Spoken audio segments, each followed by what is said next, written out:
Welcome Christmas, bring your light. For is the door is welcome in the cold dark night. Welcome Christmas, Ramos. Welcome Christmas, Thomas. Welcome Christmas, while we stand heart to heart and hand in hand.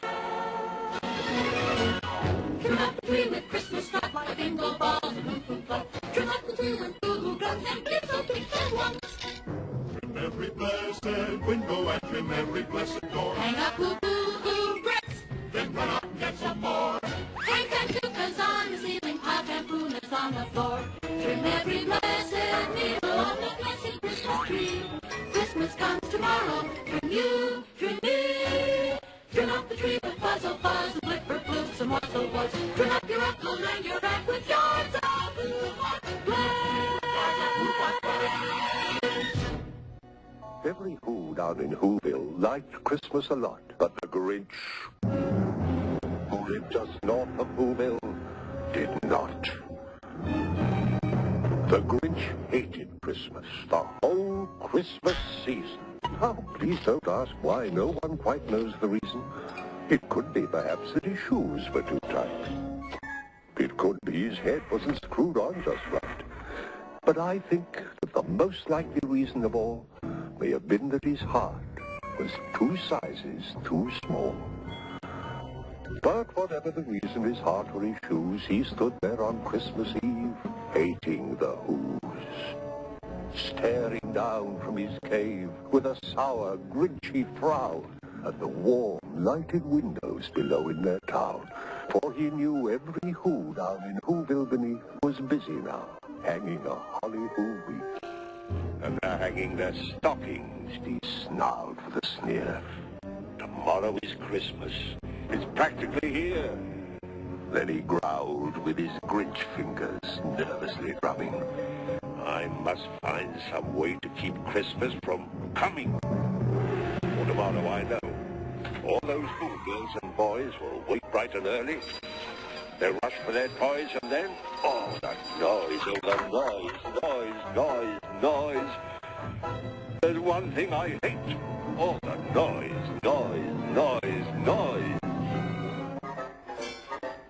And they'll shriek, squeaks and squeals, racing round on their wheels. They'll dance with jing-tinglers tied onto their heels. They'll blow their blue flubers, they'll bang their tartinkers. They'll blow their hoo-hoovers, they'll bang their gartinkers.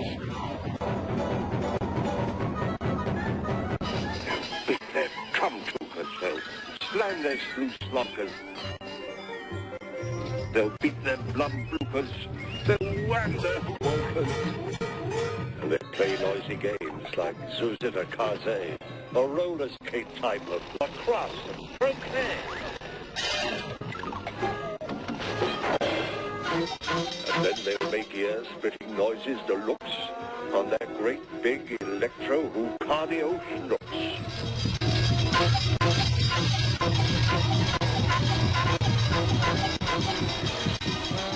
Then the Who's young and old will sit down to a feast. And they'll feast, and they'll feast. And they'll feast. They'll feast on Who pudding and rare Who roast beast. Raw roast beast is a feast I can't stand in the least.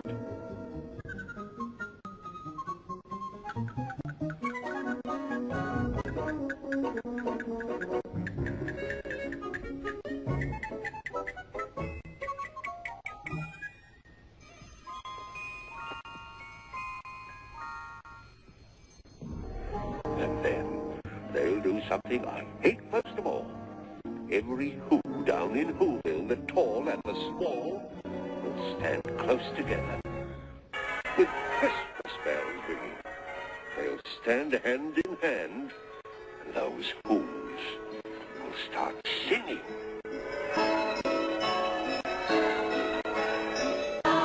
Forage,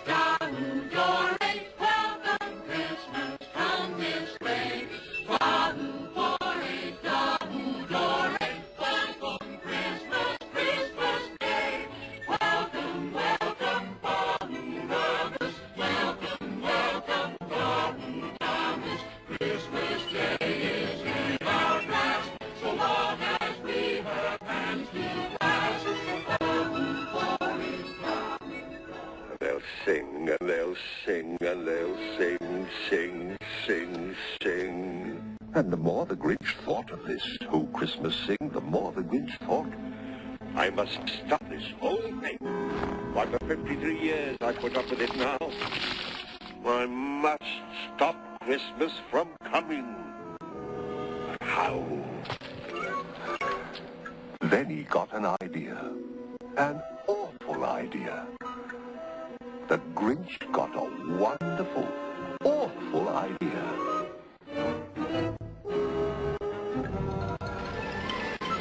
I know just what to do. The Grinch laughed in his throat. I'll make a quick Santa Claus hat to the coat. He chuckled and clucked. What a great Grinchy trick. With this coat and this hat, I'll look just like Saint Nick.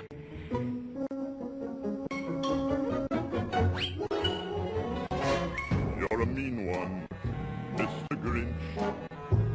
You really are a heel.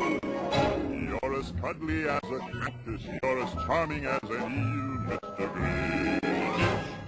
You're a bad banana with a greasy black peel.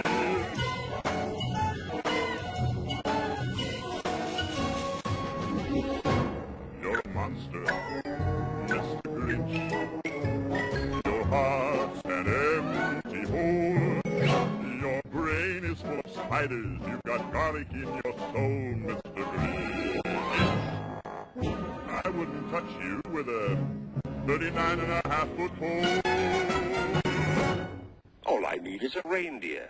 The Grinch looked around, but since reindeer were scarce, there was none to be found. Did that stop the Grinch? The Grinch simply said, if I can't find a reindeer, I'll make one instead. So he took his dog Max, and he took some black thread, and he tied a big horn on the top of his head.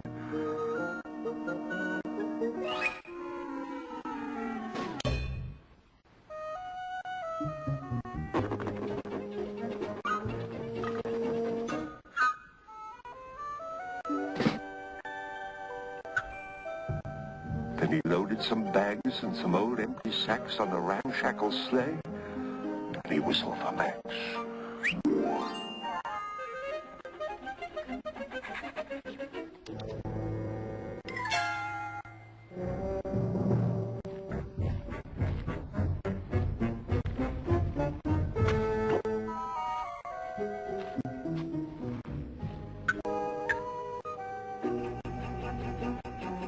The Grinch said, and the sleigh started down toward the homes where the Who's lay a snooze in their town.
All their windows were dark.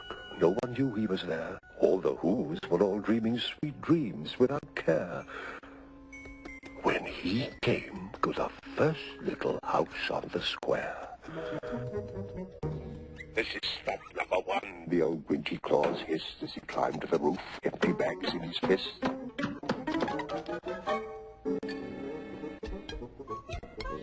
He slid down the chimney, a rather tight pinch, but if Santa could do it then, so could the Grinch. He got stuck only once, for a minute or two, Then he stuck his head out of the fireplace flue where the little Who stockings hung all in a row. These stockings, the Grinch, are the first things to go. Then he slithered and slunk with a smile most unpleasant around the whole room, and he took every present. Popguns, pamponas, pantookas and drums, checkerboards, bistle-bins, popcorn and plums, and he stuffed them in bags. Then the Grinch very nimbly stuffed all the bags one by one up the chimney.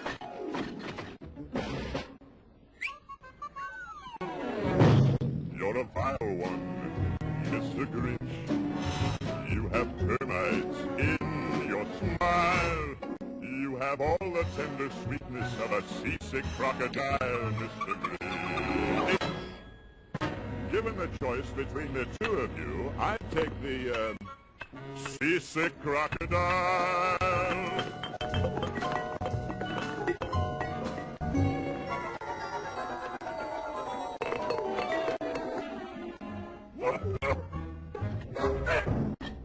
You're a rotter, Mr. Grinch. You're the king of sinful sots. You're a hard-to-dead tomato splotched with moldy purple spots, Mr. Grinch. You're a three-decker sauerkraut toadstool sandwich with arsenic sauce.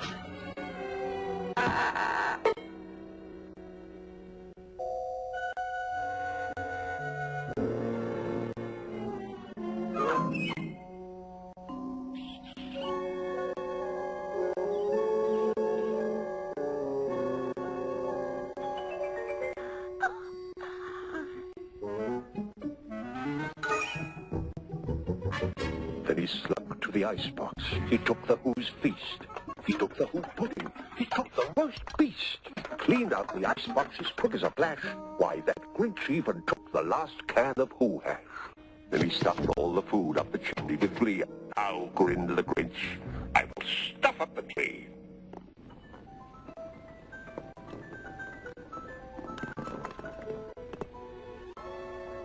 As the Grinch took the tree, as he started to shove, he heard a small sound like the coo of a dove. He turned around fast and he saw a small Who, little Cindy Lou who was no more than 2. She stared at the Grinch and said, Santa Claus, why? Why are you taking our Christmas tree? Why? But you know, that old Grinch was so smart and so slick. He thought up a lie and he thought it up quick. My sweet little tot, the fake Santa Claus lied. There's a light on this tree that won't light on one side. So I'm taking it home to my workshop, my dear. I'll fix it up there, then I'll bring it back here. And his flick fooled the child. Then he patted her head and he got her a drink and he sent her to bed. And when Cindy Lou Who was in bed with her cup, he crept to the chimney and stuffed the tree up. Then he went up the chimney himself, the old liar, and the last thing he took was a log for their fire. On their walls he left nothing but hooks and some wire. And the one speck of food that he left in the house was a crumb that was even too small for a mouse. Then he did the same thing to the other Who's houses, leaving crumbs much too small for the other Who's mouses. You nauseate me, Mr. Grinch, with a nauseous super nos. You're a crooked, jerky jockey, and you drive a crooked horse, Mr. Grinch. Your soul is an appalling dump heap, overflowing with the most disgraceful assortment of rubbish imaginable, mangled up in tangled up knots.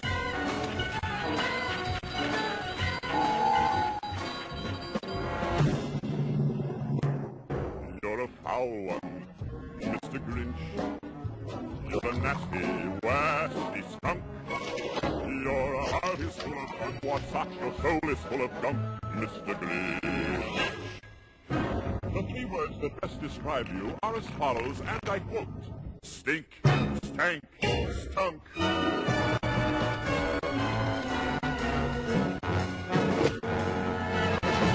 It was a quarter of dawn, all the Who's still abed, all the Who's still a snooze, when he packed up his sled. Packed it up with their presents, their ribbons, their wrappings, their snoof and their fuzzles, their tringlers and trappings.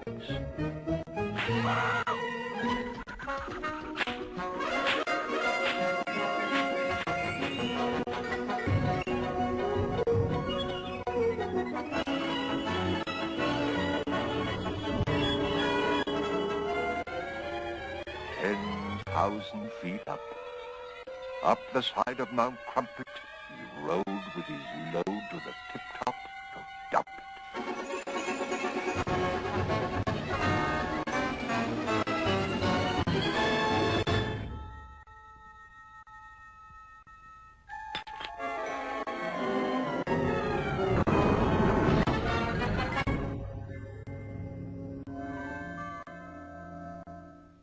Pooh-pooh to the Who's, he was grinchily humming.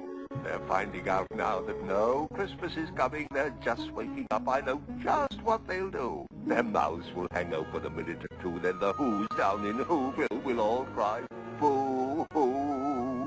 That's a noise, grinned the Grinch, that I simply must hear. He paused, and the Grinch put a hand to his ear. And he did hear a sound rising over the snow. It started in low, and it started to grow.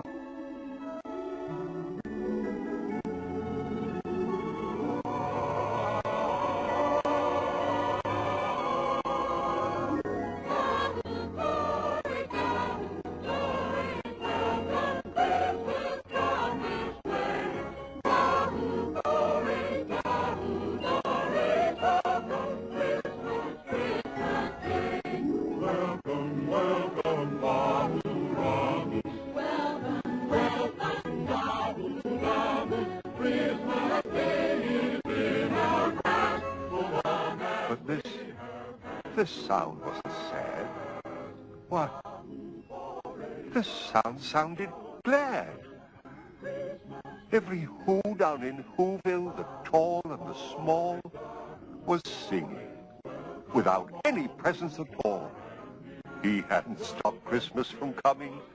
It came. Somehow or other, it came just the same. And the Grinch, with his Grinch feet, ice cold in the snow, stood puzzling and puzzling. How could it be so? It came without ribbons. It came without tags. It came without packages, boxes, or bags. He puzzled and puzzled till his puzzler was sore. Then the Grinch thought of something he hadn't before. Maybe Christmas, he thought, doesn't come from a store. Maybe Christmas, perhaps, means a little bit more.